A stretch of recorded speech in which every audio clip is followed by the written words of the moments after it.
নমস্কাৰ। আমাৰ আজিৰ ভিডিঅ'টোলৈ আপোনালোক সকলোকে স্বাগতম জনাইছোঁ আৰু আজিৰ ভিডিঅ'টোত আমি আলোচনা কৰিবলৈ গৈ আছোঁ কোৱালিটেটিভ ইভালুৱেশ্যনৰ বিষয়ে, অৰ্থাৎ গুণগত মূল্যায়ন। লগতে আমি ইয়াৰ কিছুমান টুলছ এণ্ড টেকনিক্সৰ বিষয়েও আলোচনা কৰিম, like observation, checklist, rating scale and anecdotal records. ঠিক আছে, তো আৰম্ভ কৰিছোঁ আজিৰ ভিডিঅ'টো। আশা কৰিছোঁ আপোনালোকে ভিডিঅ'টো শেষলৈকে চাব। প্ৰথমতে আমি পাৰ্ট 1ত চাম কোৱালিটেটিভ ইভালুৱেশ্যন মানেনো কি। ইন্ট্ৰডাকশ্যনৰ পৰা আৰম্ভ কৰিছোঁ। Evaluation is an essential and inseparable part of the teaching learning process in education. শিক্ষা ব্যৱস্থাত মূল্যায়ন টিচিং লাৰ্নিং প্ৰক্ৰিয়াৰ এক গুৰুত্বপূৰ্ণ আৰু অবিচ্ছেদ্য অংশ। It helps teachers understand the progress, abilities, behavior, and overall development of students during the learning process. ই শিক্ষকক শিক্ষাৰ্থীৰ শিক্ষণ প্ৰগতি, বুদ্ধিগত সামৰ্থ্য, আচৰণ, আগ্ৰহ আৰু সামগ্ৰিক ব্যক্তিত্ব বিকাশ বুজিবলৈ সহায় কৰে। মূল্যায়নৰ জৰিয়তে শিক্ষকসকলে জানিব পাৰে যে শিক্ষণ প্ৰক্ৰিয়াই শিক্ষাৰ্থীৰ ওপৰত কেনে প্ৰভাৱ পেলাইছে। Traditionally, evaluation depended mainly on quantitative methods which measure achievement through marks, scores, and numerical data. পৰম্পৰাগতভাৱে শিক্ষা ক্ষেত্ৰত মূল্যায়ন প্ৰধানকৈ পৰিমাণগত পদ্ধতিৰ ওপৰত নিৰ্ভৰ কৰিছিল, য'ত শিক্ষাৰ্থীৰ সাফল্যক নম্বৰ, স্ক'ৰ বা গ্ৰেড আৰু পৰিসংখ্যামূলক তথ্যৰ জৰিয়তে জোখা হৈছিলে। এই পদ্ধতিত শিক্ষাৰ্থীৰ জ্ঞানৰ পৰিমাপ মাত্ৰ সংখ্যা বা নম্বৰৰ ৰূপত প্ৰকাশ কৰা হৈছিল। ঠিক আছে। Quantitative evaluation alone cannot fully explain the behaviors, attitude, interests, and learning experiences of the students. এতিয়া কৈছে, কেৱল পৰিমাণগত মূল্যায়নে শিক্ষাৰ্থীৰ আচৰণ, মনোভাৱ, আগ্ৰহ আৰু শিক্ষণ অভিজ্ঞতা সম্পূৰ্ণভাৱে ব্যাখ্যা কৰিব নোৱাৰে, কাৰণ এইবোৰ গুণগত বৈশিষ্ট্য আৰু ইয়াক নম্বৰৰ জৰিয়তে সম্পূৰ্ণকৈ প্ৰকাশ কৰা সম্ভৱ নহয়। Therefore, qualitative evaluation is introduced to provide a more comprehensive and meaningful understanding of learners. সেইবাবে শিক্ষাৰ্থীৰ শিক্ষণ প্ৰক্ৰিয়া অধিক বিস্তৃত আৰু গভীৰভাৱে বুজিবলৈ গুণগত মূল্যায়ন পদ্ধতিৰ প্ৰৱৰ্তন কৰা হৈছে। এই পদ্ধতিয়ে শিক্ষাৰ্থীৰ আচৰণ আৰু অংশগ্ৰহণৰ বিষয়ে অধিক বিৱৰণমূলক তথ্য প্ৰদান কৰে। Qualitative evaluation focuses mainly on descriptive information rather than numerical scores. গুণগত মূল্যায়নে প্ৰধানকৈ বৰ্ণনামূলক তথ্যৰ ওপৰত গুৰুত্ব আৰোপ কৰে, য'ত শিক্ষাৰ্থীৰ আচৰণ, চিন্তাধাৰা, আগ্ৰহ আৰু শ্ৰেণীকোঠাত অংশগ্ৰহণৰ ধৰণ বৰ্ণনা কৰা হয়। ঠিক আছে, এইখিনি আছিলে ইয়াৰ থুলমূল ইন্ট্ৰডাকশ্যন। এতিয়া আমি চাম meaning of qualitative evaluation. Qualitative evaluation refers to the process of evaluating students through descriptive and non-numerical information about their learning and behavior. গুণগত মূল্যায়ন হৈছে শিক্ষাৰ্থীৰ শিক্ষণ আৰু আচৰণক বৰ্ণনামূলক আৰু অসংখ্যামূলক তথ্যৰ জৰিয়তে মূল্যায়ন কৰাৰ এক প্ৰক্ৰিয়া। ইয়াত শিক্ষকসকলে শিক্ষাৰ্থীৰ প্ৰদৰ্শন আৰু আচৰণ সম্পৰ্কে লিখিত বা মৌখিক বৰ্ণনা প্ৰদান কৰে। It emphasizes the quality of learning and performance rather than the quantity of marks obtained by the students. ইয়াত শিক্ষাৰ্থীয়ে কিমান নম্বৰ লাভ কৰিলে তাৰ পৰিমাণতকৈ শিক্ষণৰ গুণগত মান আৰু প্ৰদৰ্শনৰ গুণগত দিশত অধিক গুৰুত্ব দিয়া হয়। অৰ্থাৎ শিক্ষাৰ্থীয়ে কিমান ভালদৰে বুজিছে আৰু কেনেকৈ শিকিছে সেইটোহে অধিক গুৰুত্বপূৰ্ণ। It helps teachers understand how students learn, how they participate in classroom activities, and how they behave in different situations. এই পদ্ধতিয়ে শিক্ষকক বুজিবলৈ সহায় কৰে যে শিক্ষাৰ্থীয়ে কেনেকৈ শিকে আৰু সমস্যাৰ সমাধান কৰে, শ্ৰেণীকোঠাৰ কাৰ্যকলাপত সক্ৰিয়ভাৱে কেনেকৈ অংশগ্ৰহণ কৰে, বিভিন্ন পৰিস্থিতিত তেওঁলোকৰ আচৰণ আৰু মনোভাৱ কেনেকুৱা হয়, এই আটাইবোৰ দিশ বুজিবলৈ শিক্ষকক সহায় কৰে। ঠিক আছে, এইটো আছিলে ইয়াৰ মিনিং। নেক্সট আমি চাম characteristics of qualitative evaluation. First কেৰেক্টাৰিষ্টিকটো হৈছে it focuses mainly on descriptive information rather than numerical data. ই সংখ্যামূলক তথ্যতকৈ বৰ্ণনামূলক তথ্যক অধিক গুৰুত্ব আৰোপ কৰে, যাৰ ফলত শিক্ষাৰ্থীৰ আচৰণ আৰু অভিজ্ঞতাক অধিক স্পষ্ট আৰু গভীৰভাৱে বুজা যায়। It studies the behavior and activities of students in natural classroom situations. ই শিক্ষাৰ্থীৰ আচৰণ আৰু কাৰ্যকলাপক স্বাভাৱিক শ্ৰেণীকোঠা পৰিস্থিতিত অধ্যয়ন কৰে, য'ত শিক্ষাৰ্থীয়ে স্বাভাৱিকভাৱে নিজৰ আচৰণক প্ৰকাশ কৰিব পাৰে বা প্ৰকাশ কৰে। It provides a detailed and in-depth understanding of learners and their learning experiences. ই শিক্ষাৰ্থীৰ শিক্ষণ অভিজ্ঞতাক আৰু ব্যক্তিত্ব সম্পৰ্কে গভীৰ আৰু বিস্তৃত ধৰণৰ বুজাবুজি প্ৰদান কৰে, যাৰ দ্বাৰা শিক্ষকসকলে শিক্ষাৰ্থীৰ সামগ্ৰিক বিকাশ মূল্যায়ন কৰিব পাৰে। It involves direct interaction between the evaluator and the learners. এই মূল্যায়নত মূল্যায়ন কৰি আৰু শিক্ষাৰ্থীৰ মাজত প্ৰত্যক্ষ সম্পৰ্ক থাকে, যাৰ ফলত শিক্ষকসকলে শিক্ষাৰ্থীৰ আচৰণ আৰু মনোভাৱ ভালদৰে লক্ষ্য কৰিব পাৰে। এইখিনি আছিলে ইয়াৰ কিছুমান কেৰেক্টাৰিষ্টিক্স। নেক্সট আমি চাম importance of qualitative evaluation. First ইম্পৰ্টেঞ্চটো হৈছে it helps teachers understand the holistic development of students, including cognitive, emotional, and social aspects. ই শিক্ষকক শিক্ষাৰ্থীৰ সামগ্ৰিক বিকাশ বুজিবলৈ সহায় কৰে, য'ত জ্ঞানমূলক, আৱেগিক আৰু সামাজিক বিকাশ অন্তৰ্ভুক্ত হৈ থাকে। It provides detailed information about students' behavior, attitudes, interests, and participation. ই শিক্ষাৰ্থীৰ আচৰণ, মনোভাৱ, আগ্ৰহ আৰু শ্ৰেণীকোঠাত অংশগ্ৰহণৰ বিষয়ে বিস্তৃত তথ্য প্ৰদান কৰে, যি শিক্ষকসকলৰ বাবে শিক্ষণ প্ৰক্ৰিয়াত উন্নত কৰিবলৈ সহায়ক হয়। It helps teachers identify individual differences among learners. ইয়াৰ জৰিয়তে শিক্ষকসকলে শিক্ষাৰ্থীৰ মাজত থকা ব্যক্তিগত পাৰ্থক্যসমূহ চিনাক্ত কৰিব পাৰে, যেনেকৈ নেকি কিছুমান শিক্ষাৰ্থীয়ে দ্ৰুত শিকে, আন কিছুমান আছে অধিক সময় লয়। সেইবোৰ ডিফাৰেঞ্চেছো শিক্ষকসকলে বুজিব পাৰে। It is very useful for guidance and counseling and improvement of teaching learning activities. ই অৰ্থাৎ কোৱালিটেটিভ ইভালুৱেশ্যনটো গাইডেন্স এণ্ড কাউন্সেলিং প্ৰদান কৰাৰ ক্ষেত্ৰতো অত্যন্ত উপযোগী, কাৰণ শিক্ষকসকলে শিক্ষাৰ্থীৰ সমস্যা আৰু প্ৰয়োজন ভালদৰে বুজিব পাৰে। ঠিক আছে, নেক্সট আমি চাম techniques of qualitative evaluation. The major techniques used in qualitative evaluation include observation, checklist, rating scale, and anecdotal records. ঠিক আছে,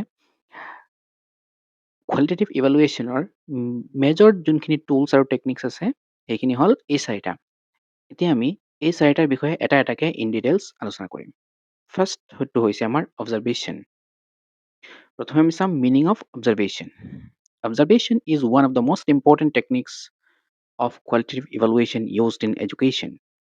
গুণগত মূল্যায়নত ব্যৱহৃত মুখ্য প্ৰযুক্তিসমূহ হৈছে আমাৰ অবজাৰভেশ্যন। অবজাৰভেশ্যন হৈছে শিক্ষাৰ্থীৰ আচৰণ আৰু কাৰ্যকলাপক স্বাভাৱিক পৰিস্থিতিত লক্ষ্য কৰা হয়। ইয়াতে কৈছে পৰ্যবেক্ষণ হৈছে শিক্ষা ক্ষেত্ৰত ব্যৱহৃত গুণগত মূল্যায়নৰ অন্যতম গুৰুত্বপূৰ্ণ প্ৰযুক্তি। শিক্ষকসকলে ইয়াৰ সহায়ত শিক্ষাৰ্থীৰ আচৰণ আৰু কাৰ্যকলাপ পোনপটীয়াকৈ লক্ষ্য কৰিব পাৰে। It is an ancient and widely used method for studying the behavior of individuals. ই মানুহৰ আচৰণ অধ্যয়নৰ এক প্ৰাচীন আৰু ব্যাপকভাৱে ব্যৱহৃত পদ্ধতি, যাক বহুদিন ধৰি শিক্ষা আৰু মনোবিজ্ঞানত ব্যৱহাৰ কৰা হৈছে। Observation means carefully watching and noticing the behavior of a person in a natural situation. পৰ্যবেক্ষণ মানে হৈছে কোনো ব্যক্তিৰ আচৰণক স্বাভাৱিক পৰিস্থিতিত মনোযোগ সহকাৰে লক্ষ্য কৰা আৰু তাৰ তথ্য লিপিবদ্ধ কৰা। সেইটোৱে হৈছে ইয়াৰ থুলমূল মিনিং। নেক্সট আমি চাম এডুকেশ্যনেল ইম্পৰ্টেঞ্চ অফ অবজাৰভেশ্যন। এই টুল অৰ টেকনিকটোৰ এডুকেশ্যনেল ইম্পৰ্টেঞ্চ কি এতিয়া আমি চাওঁ। ফাৰ্ষ্ট পইণ্টটো হৈছে observation is a very useful tool in the hands of teacher during the teaching learning process. Teaching learning প্ৰক্ৰিয়াত শিক্ষকসকলৰ বাবে পৰ্যবেক্ষণ অত্যন্ত গুৰুত্বপূৰ্ণ আৰু উপযোগী মূল্যায়ন সঁজুলি। Teachers can observe students while they are participating in classroom activities, discussions, and group tasks. শিক্ষকসকলে শিক্ষাৰ্থীসকলক শ্ৰেণীকোঠাৰ কাৰ্যকলাপ, আলোচনা বা গোটত দিয়া কিছুমান কাৰ্য আৰু প্ৰজেক্ট কাম কৰাৰ সময়ত পৰ্যবেক্ষণ কৰিব পাৰে। It helps teachers evaluate personality development, social interactions, leadership qualities, and cooperation among students. ইয়াৰ দ্বাৰা শিক্ষাৰ্থীৰ ব্যক্তিত্ব বিকাশ, সামাজিক সম্পৰ্ক, নেতৃত্ব গুণ, সহযোগিতা আৰু দলীয় কাম ইত্যাদি দিশ সহজতে মূল্যায়ন কৰিব পাৰে। এইখিনি আছিলে ইয়াৰ কিছুমান এডুকেশ্যনেল ইম্পৰ্টেঞ্চ। নেক্সট আমি চাম types of observation. There are different types of observation. First হৈছে participant observation. The teacher participate in the activity while observing students. Participant observation টো হৈছে ইয়াত শিক্ষক নিজে কাৰ্যকলাপত অংশগ্ৰহণ কৰি একে সময়তে শিক্ষাৰ্থীৰ আচৰণ লক্ষ্য কৰে। ইয়াৰ ফলত শিক্ষকসকলে শিক্ষাৰ্থীৰ আচৰণ ভালদৰে বুজিব পাৰে, কাৰণ তেওঁ ইয়াতে প্ৰত্যক্ষভাৱে জড়িত হৈ থাকে। নেক্সট টাইপটো হৈছে non participant observation.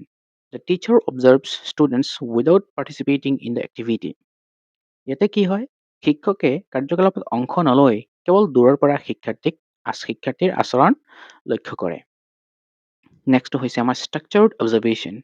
Observation conducted according to a predetermined or pre-planned structure. পূৰ্ব পৰিকল্পিত গঠন বা নিৰ্দিষ্ট নিয়ম অনুসৰি কৰা পৰ্যবেক্ষণকে আমি কি কওঁ structured। আৰু লাষ্ট টাইপটো হৈছে unstructured observation। Observation conducted without a fixed plan। কোনো স্থিৰ পৰিকল্পনা নোহোৱাকৈ যদি আমি স্বাভাৱিকভাৱে পৰ্যবেক্ষণ কৰোঁ ইয়াকে কি বুলি কোৱা হয় unstructured observation। এইখিনি আছিলে ইয়াৰ different types।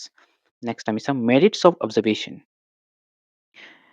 মানে ইয়াৰ কিছুমান এডভান্টেজেছ আছে এই অবজাৰভেশ্যন মেথডটোৰ সেইখিনি কি কি আমি চাওঁ। ফাৰ্ষ্টটো কৈছে it studies the behavior of an individual in a natural and real situations। পৰ্যবেক্ষণৰ সুবিধাসমূহৰ প্ৰথমটোৱেই হৈছে ই ব্যক্তিৰ আচৰণক বাস্তৱ আৰু স্বাভাৱিক পৰিস্থিতিত অধ্যয়ন কৰাৰ সুযোগ প্ৰদান কৰে। It can be used with children of all age groups in different educational settings।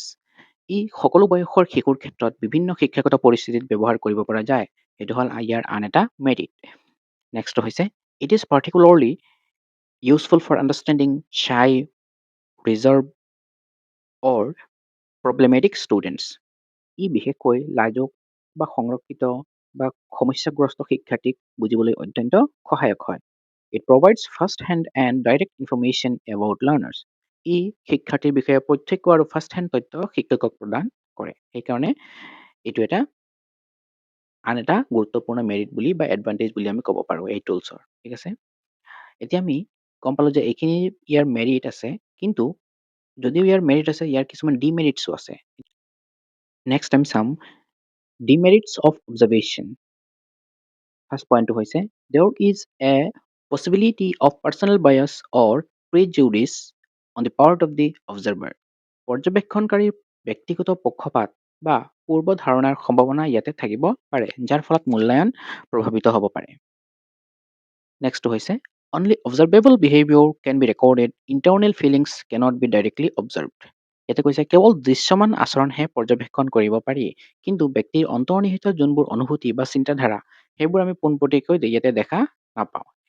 সেইবিলাকক আমি অবজাৰ্ভো কৰিব নোৱাৰিম। সেইটো হ'ল ইয়াৰ আন এটা ডিমেৰিটছ। নেক্সট লৈ যাওঁ it is sometimes difficult to observe the complete behavior of an individual। এই টুলছৰ সহায়ত এজন ব্যক্তিৰ সম্পূৰ্ণ আচৰণ সদায় পৰ্যবেক্ষণ কৰাটো কঠিন। নেক্সট পইণ্টটো হৈছে different observers may interpret the same behavior in different ways। বিভিন্ন পৰ্যবেক্ষকে একেটা আচৰণ বিভিন্ন ধৰণে ব্যাখ্যা কৰিব পাৰে। ঠিক আছে। সেইকাৰণে কৈছে ইয়াতে পাৰ্চনেল বায়াছ বা পাৰ্চনেল অপিনিয়নটো মেটাৰ কৰে। সেইখিনি হ'ল ইয়াৰ কিছুমান ডিমেৰিটছ। এতিয়া আমি আমাৰ নেক্সট টুল অৰ্থাৎ চেকলিষ্টলৈ যাম। প্ৰথমতে আমি চাম meaning of checklist. Checklist is a list of specific behaviors, activities or characteristics to be observed by the teacher। Checklist হৈছে শিক্ষকসকলে পৰ্যবেক্ষণ কৰিবলগীয়া নিৰ্দিষ্ট আচৰণ, কাৰ্যকলাপ বা বৈশিষ্ট্যসমূহৰ এখন তালিকা। এই তালিকাখনত শিক্ষাৰ্থীৰ বিভিন্ন দক্ষতা, আচৰণ বা কাৰ্যকলাপ উল্লেখ থাকে, যাক শিক্ষকসকলে সহজে পৰ্যবেক্ষণ কৰিব পাৰে। The teacher simply marks whether a particular behavior is present or absent। আৰু ইয়াতে কি কৰে শিক্ষকসকলে কেৱল চিহ্ন দিয়ে যে এটা নিৰ্দিষ্ট আচৰণ যিটো নেকি অলৰেডি তালিকাভুক্ত হৈ আছে সেইটো উপস্থিত নে অনুপস্থিত, ইয়াতে প্ৰেজেণ্ট আছে নে নাই সেই ষ্টুডেণ্টৰ গাত তাক কি কৰে অবজাৰ্ভ কৰে। অৰ্থাৎ আচৰণটো দেখা গ'লে য়েছ বুলি লিখে আৰু দেখা নগ'লে ন বুলি চিহ্নিত কৰে। The responses are usually recorded in the form of yes or no or present absent। ইয়াতে কি হয় সাধাৰণতে উত্তৰসমূহ yes no বা present absent ৰূপত লিপিবদ্ধ কৰা হয়, যাৰ ফলত মূল্যায়ন প্ৰক্ৰিয়া অধিক সহজ আৰু সুসংগঠিত হয়। A checklist helps in identifying the presence or absence of conceptual knowledge, skills or behavior at a particular time।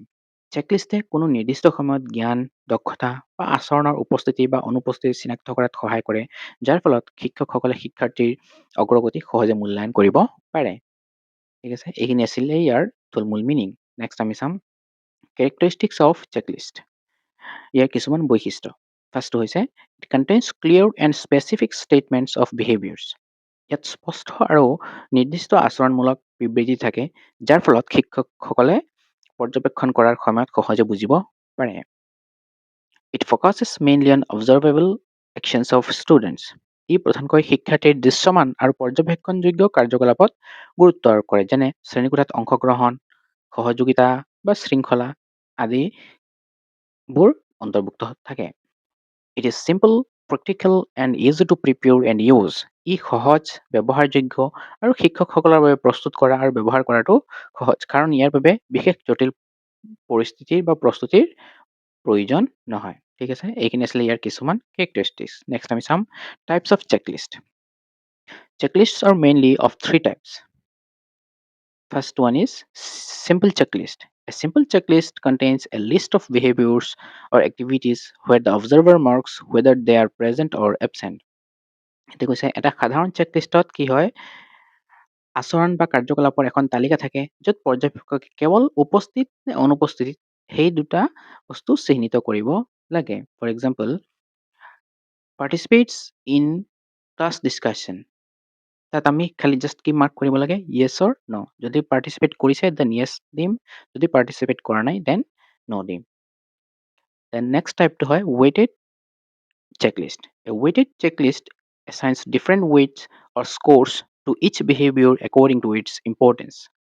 ইয়াতে কি কৈছে, এই ধৰণৰ চেকলিষ্টত প্ৰত্যেক আচৰণক তাৰ গুৰুত্ব অনুসৰি পৃথক স্ক'ৰ এটা দিয়া হয়, যাৰ ফলত অধিক গুৰুত্বপূৰ্ণ আচৰণক অধিক মান দিয়া হয় আৰু কম গুৰুত্বপূৰ্ণবোৰক কম মান দিয়া হয়। For example, participation in discussion, ইয়াতে আমি কিমান মাৰ্কছ দিছোঁ বা কিমান নম্বৰ দিছোঁ, ৱেইট দিছোঁ 3 মাৰ্কছ। তেনেকৈ টাইপৰ যদি আমি কৰোঁ তেনেকেবোৰক কয় ৱেইটেড চেকলিষ্ট। নেক্সট টাইপটো হৈছে forced checklist. A forced checklist requires the observer to choose one statement from two or more alternatives. এই ধৰণৰ চেকলিষ্টত পৰ্যবেক্ষকে দুই বা ততোধিক বিকল্পৰ মাজৰ পৰা এটা নিৰ্বাচন কৰিব লাগে, যাৰ ফলত আচৰণৰ প্ৰকৃতি স্পষ্টভাৱে প্ৰকাশ পায়। For example, students participate actively in discussion, then students participate occasionally in discussion. ইয়াতে আমি দুটা অপশ্যন ধৰিছোঁ, ষ্টুডেণ্টে পাৰ্টিচিপেট কৰিছে নে নাই, আৰু এটা কৈছে মাজে মাজে এক্টিভলি পাৰ্টিচিপেট কৰিছে নে নাই, আৰু এটা হ'ল অকেজনেলি পাৰ্টিচিপেট কৰিছে নেকি। কোনোবা এটাতো কাৰেক্ট দিবই লাগিব আমি, সেইকাৰণে ইয়াক কৈছে ফ'ৰ্চ চেকলিষ্ট, মানে আমি এটাত ইয়াতে টিক মাৰ্ক কৰিবই লাগিব। ঠিক আছে, এইখিনি হ'ল ইয়াৰ টাইপছ। নেক্সট আমি চাম advantages of this tool, that is checklist. First এডভান্টেজটো হৈছে it is simple and easy to use by teachers. শিক্ষকসকলৰ বাবে ই সহজ আৰু ব্যৱহাৰযোগ্য মূল্যায়ন সঁজুলি, যাক যিকোনো সময়তে ব্যৱহাৰ কৰিব পাৰি। It saves time and effort during evaluation. ই মূল্যায়ন প্ৰক্ৰিয়াত সময় আৰু পৰিশ্ৰম দুয়ো সংৰক্ষণ কৰে, কাৰণ ইয়াত কেৱল চিহ্নিত কৰিবহে লাগে। It helps in systematic observation of specific behaviours of students. ইয়াৰ লগতে ই শিক্ষাৰ্থীৰ নিৰ্দিষ্ট আচৰণসমূহ পদ্ধতিগত আৰু সুসংগঠিতভাৱে পৰ্যবেক্ষণ কৰাত সহায় কৰে। It is suitable for qualitative evaluation of behavior and skills. আচৰণ আৰু দক্ষতাৰ গুণগত মূল্যায়নৰ বাবে ই যথেষ্ট উপযোগী। ঠিক আছে, এইখিনি হ'ল ইয়াৰ কিছুমান এডভান্টেজেছ। নেক্সট আমি চাম ইয়াৰ ডিছএডভান্টেজেছ অৰ লিমিটেশ্যনছ। ফাৰ্ষ্ট পইণ্টটো হৈছে it provides limited information about how to improve performance. ই শিক্ষাৰ্থীৰ প্ৰদৰ্শন উন্নত কৰাৰ উপায় বা পৰামৰ্শ সম্পৰ্কে অধিক তথ্য প্ৰদান নকৰে। নেক্সটটো হৈছে it doesn't indicate the relative quality or degree of performance. ই আচৰণ বা প্ৰদৰ্শনৰ গুণগত মান বা স্তৰৰ পৰিমাণ দেখুৱাব নোৱাৰে, কেৱল উপস্থিতি বা অনুপস্থিতিটোহে দেখুৱায়। ঠিক আছে, এইখিনি হ'ল ইয়াৰ কিছুমান ডিছএডভান্টেজেছ অৰ লিমিটেশ্যনছ। নেক্সট আমি চাম আমাৰ next tool, that is rating scale. Rating স্কেলৰ প্ৰথমতে আমি মিনিংটো চাই লওঁ। A rating scale is a tool used to measure the degree or quality of behavior and performance of students. Rating স্কেলটো হৈছে শিক্ষাৰ্থীৰ আচৰণ বা প্ৰদৰ্শনৰ মান, স্তৰ বা তীব্ৰতা পৰিমাপ কৰাৰ আন এক গুৰুত্বপূৰ্ণ মূল্যায়ন সঁজুলি। It indicates how well or how poorly a behavior is performed. ই দেখুৱাই যে এটা আচৰণ কিমান ভাল বা কিমান দুৰ্বলভাৱে সম্পন্ন হৈছে, অৰ্থাৎ আচৰণৰ মান নিৰ্ধাৰণ কৰে। It requires the rater to assign a value or score to a particular characteristics or attribute. ইয়াত মূল্যায়নকাৰীক কোনো বিশেষ বৈশিষ্ট্য বা গুণৰ বাবে এটা মান বা স্ক'ৰ নিৰ্ধাৰণ কৰিব লাগে। It describes different degrees or levels of a behavior being measured. Rating স্কেলত আচৰণৰ বিভিন্ন স্তৰ বা ডিগ্ৰী বৰ্ণনা কৰা হয়, যেনে উৎকৃষ্ট, ভাল, মধ্যম বা দুৰ্বল, like excellent, good, average, weak এনেকে ধৰণৰ আমি কিছুমান স্কেল ব্যৱহাৰ কৰোঁ। নেক্সট শ্লাইডত আমি এনেই গম পাম। এতিয়া আমি চাম educational use of rating scale. ইয়াৰ শিক্ষাৰ ক্ষেত্ৰত ইয়াৰ কি গুৰুত্ব আছে? ফাৰ্ষ্টটো হৈছে rating scales are important and effective techniques of evaluation. Rating scale হৈছে গুৰুত্বপূৰ্ণ আৰু কাৰ্যকৰী মূল্যায়ন প্ৰযুক্তি যাক বিদ্যালয়ত বহুলভাৱে ব্যৱহাৰ কৰা হয়। An observer is asked to judge the characteristics or attributes and give a rating on a given scale or continuum. পৰ্যবেক্ষক বা শিক্ষকক শিক্ষাৰ্থীৰ বৈশিষ্ট্যসমূহ নিৰ্দিষ্ট স্কেল বা ধাৰাবাহিকতাৰ ওপৰত মূল্যায়ন কৰিব লাগে। It can be used to evaluate traits such as leadership, discipline, cooperation, resourcefulness, generosity, emotional stability, attitudes and interests, personal and social qualities. ইয়াৰ সহায়ত তলত দিয়া কিছুমান আমি গুণ মূল্যায়ন কৰিব পাৰোঁ, যেনেকে নেকি নেতৃত্ব থকা গুণ, শৃংখলা, সহযোগিতা, উদ্ভাৱনী ক্ষমতা, উদাৰতা, আৱেগিক স্থিৰতা, মনোভাৱ আৰু আগ্ৰহ। ইয়াৰ লগতে ব্যক্তিগত আৰু সামাজিক গুণ কিছুমান আমি ইয়াৰ সহায়ত মূল্যায়ন কৰিব পাৰোঁ। সেইকাৰণে কৈছে এইটো এডুকেশ্যনত বহুত বেছি গুৰুত্বপূৰ্ণ। এতিয়া আমি চাম types of this rating scale. First টাইপটো হৈছে numerical rating scale. It uses numbers such as 1 to 5 to indicate performance level. ইয়াতে 1 পৰা 5 বা 1 পৰা 10 এনেকুৱা কিছুমান আমি সংখ্যা ব্যৱহাৰ কৰি প্ৰদৰ্শনৰ স্তৰ সূচাওঁ। যেনেকে নেকি আমি এক্সাম্পলত ধৰিছোঁ, সে for 5 excellent, 4 very good, then 3 good, 2 average and 1 poor. আমি পুৱৰটো POOR এনেকে লিখিব নালাগে। আমি যদি 1 দি দিওঁ তেতিয়া গম পোৱা যাব ইয়াতে কি হৈছে পুৱৰ। দেন ফৰ এক্সাম্পল আমি যদি 4 দিওঁ তেতিয়াহ'লে অট'মেটিকেলি বুজাব যাব যে এইটোত ভেৰি গুড হৈছে। ঠিক আছে, এনেকুৱা ধৰণৰ আমি কিছুমান নিউমেৰিকেল ব্যৱহাৰ কৰিব পাৰোঁ। সেইকাৰণে ইয়াৰ নাম হৈছে নিউমেৰিকেল ৰেটিং স্কেল। নেক্সটটো হৈছে graphic rating scale. Uses a line or continuum to show different levels of behavior. ইয়াতে কি হয়, নামতেই গম পোৱা গৈছে ইয়াতে কিবা চিত্ৰ থাকিব। ইয়াত এটা ৰেখা বা ধাৰাবাহিকতাৰ জৰিয়তে আচৰণৰ বিভিন্ন স্তৰ দেখুওৱা হয়, য'ত মূল্যায়নকাৰীয়ে উপযুক্ত স্থানত এটা চিহ্ন দিয়ে। তাৰ সহায়ত আমি মূল্যায়ন কৰিব পাৰোঁ। আৰু লাষ্টটো হৈছে descriptive rating scale. Uses descriptive categories like excellent, good, average and poor. ইয়াতে আচৰণৰ মান বুজাবলৈ আমি ডাইৰেক্টলি সেই ৱৰ্ডটো লিখিব লাগে। ধৰক এক্সেলেণ্ট যদি হৈছে আমি পুৰা ৱৰ্ডটো লিখিব লাগিব। দেন যদি গুড হৈছে পুৰা গুডছ স্পেলিঙত লিখিব লাগিব, যিটো নেকি আমি নিউমাৰিকেল নকৰিলেও হয়, অকল নাম্বাৰটো দিলে হৈ যায়। ঠিক আছে, সেইকাৰণে ইয়াৰ নাম হৈছে ডেছক্ৰিপটিভ ৰেটিং স্কেল। ঠিক আছে, নেক্সট আমি চাম ইয়াৰ এডভান্টেজেছ। ফাৰ্ষ্ট এডভান্টেজটো হৈছে it helps measure the quality and intensity of behaviour or performance. ই আচৰণ বা প্ৰদৰ্শনৰ গুণগত মান আৰু তীব্ৰতা পৰিমাপ কৰিবলৈ সহায় কৰে। It provides more detailed information compared to a checklist. চেকলিষ্টতকৈ অধিক বিস্তৃত আৰু বিশদ তথ্য প্ৰদান কৰে কাৰণ ইয়াত আচৰণৰ স্তৰসমূহ দেখুওৱা হয়। It is useful for assessing attitudes, habits, interests and personality traits. মনোভাৱ, অভ্যাস, আগ্ৰহ আৰু ব্যক্তিত্ব গুণ মূল্যায়ন কৰাৰ বাবে ই যথেষ্ট উপযোগী। It is easy to construct, administer and score. ই সহজে প্ৰস্তুত, ব্যৱহাৰ আৰু স্ক'ৰ কৰিব পাৰি, যাৰ ফলত শিক্ষকসকলৰ বাবে ইয়াক ব্যৱহাৰ কৰাটো বহুত সহজ হয়। It helps teachers identify students' characteristics and needs. ই শিক্ষকক শিক্ষাৰ্থীৰ বৈশিষ্ট্য আৰু প্ৰয়োজনসমূহ চিনাক্ত কৰাত সহায় কৰে। ঠিক আছে, এইখিনি আছিলে ইয়াৰ কিছুমান এডভান্টেজেছ। এতিয়া আমি ইয়াৰ কিছুমান ডিছএডভান্টেজো আছে, সেইখিনি চাম। প্ৰথমটো হৈছে misuse may reduce objectivity in evaluation. Rating স্কেলৰ সীমাবদ্ধতাৰ প্ৰথমটোৱেই হ'ল যে ভুল ব্যৱহাৰে মূল্যায়নৰ বস্তুনিষ্ঠতা কমাই দিব পাৰে, কাৰণ মূল্যায়নকাৰীৰ ব্যক্তিগত মতামতে প্ৰভাৱ পেলাব পাৰে। ছেকেণ্ডটো হৈছে it may be difficult to rate many aspects of an individual accurately. এজন ব্যক্তিৰ বহুতো গুণ সঠিকভাৱে মূল্যায়ন কৰা কঠিন হ'ব পাৰে এই টুলছৰ জৰিয়তে, বিশেষকৈ যদি স্পষ্ট মানদণ্ড নাথাকে। It may become unscientific or unreliable if not carefully used. সতৰ্কভাৱে ব্যৱহাৰ নকৰিলে ই অবৈজ্ঞানিক বা অবিশ্বাসযোগ্য হ'ব পাৰে। এইটো হ'ল ইয়াৰ আন এটা ডিছএডভান্টেজ। নেক্সট হৈছে errors such as halo effect, generosity error, proximity error, central tendency, and logical error may affect the validity of ratings. ইয়াতে কৈছে কিছুমান এৰৰৰ কথা কৈছে আদি এৰৰে ৰেটিঙৰ বৈধতা প্ৰভাৱিত কৰিব পাৰে। এতিয়া আমি এটা এটাকে অলপ চাওঁ। হেলো এফেক্ট মানে হৈছে এজন ষ্টুডেণ্টৰ কোনো এটা বিশেষ ইতিবাচক দিশ যেনেকে নেকি সময়ানুৱৰ্তিতা, ডিচিপ্লিন দেখি তেওঁক তেওঁৰ আটাইবোৰ দিশতে সৃজনশীল, দলীয় কাম লাইক তেনেকুৱাবোৰকো আমি ভাল বুলি ৰেটিং কৰি দিয়াটো সেইটো এটা এৰৰ হ'ব পাৰে। এজন মানুহৰ সময়ানুৱৰ্তিতাটো আছে বুলি তেওঁৰ যে বাকী গুণবোৰো ভাল হ'ব সেইটো নহ'বও পাৰে। সেইটো কাৰণে ইয়াতে এটা এৰৰ আহিব পাৰে। নেক্সট যিটো জেনেৰচিটি এৰৰটো ইয়াতে কৈছে মূল্যায়নকাৰী আটাইবোৰ কৰ্মচাৰীক বা আটাইবোৰ শিক্ষাৰ্থীক প্ৰকৃত প্ৰদৰ্শনতকৈ বেছি নম্বৰ বা উদাৰভাৱে তেওঁ ভাল ৰেটিং দিয়া।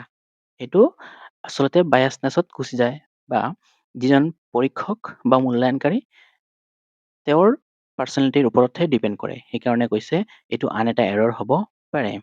ইয়াৰ উপৰি আৰু এটা কৈছে প্ৰক্সিমিটি এৰৰ, যিটো নেকি মূল্যায়ন পত্ৰত যিবোৰ দিশ একেলগে বা ওচৰা ওচৰিকৈ থাকে, মূল্যায়নকাৰীয়ে প্ৰকৃত কাৰণ নোহোৱাকৈয়ে সেইবোৰক একেধৰণৰ ৰেটিং দি দিয়ে। প্ৰায় ছেম থকা কণ্ডিশ্যনবোৰত তেওঁ মানে ৰেটিঙো সমান সমান দি দিয়ে। নেক্সট আৰু এটা হ'ব পাৰে চেণ্ট্ৰেল টেণ্ডেঞ্চি। মূল্যায়নকাৰীয়ে কোনো ছাত্ৰ ছাত্ৰীক বহুত বেছি বা বহুত বেছি কম নম্বৰ নিদি সকলোকে মধ্যমীয়া অৰ্থাৎ এভাৰেজ এটা ৰেটিং কৰি দিয়ে। কাকো একেবাৰে কম নিদিব, কাকো বেছিও নিদিব, এটা এভাৰেজত ৰাখি দিব। তাতো এটা কি হৈ যাব পাৰে এৰৰ আহি যাব পাৰে। সেইটোক কওঁ আমি চেণ্ট্ৰেল টেণ্ডেঞ্চি। নেক্সটটো হৈছে লজিকেল এৰৰ।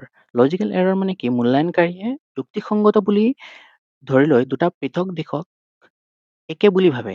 যেনেকে নেকি আমি লৈছো এটা এক্সাম্পল, ধুনীয়া আখৰ লিখা এটা ছাত্ৰক তেওঁ বেছি বুদ্ধিমান বুলি গণ্য কৰিব পাৰে। যিটো নেকি সদায় সত্য নহ'বও পাৰে। অকল ধুনীয়া আখৰখিনি হেণ্ডৰাইটিংখিনি ধুনীয়া হ'ল বুলি সেই ছাত্ৰজন বা ছাত্ৰীজন যে বুদ্ধিমানো হ'ব সেইটোতো হ'ব নোৱাৰে। সেইটো তাতো এটা লজিকেল এৰৰ আহিব পাৰে। ঠিক আছে, তো এইখিনি হ'ল ইয়াৰ কিছুমান ডিছএডভান্টেজ।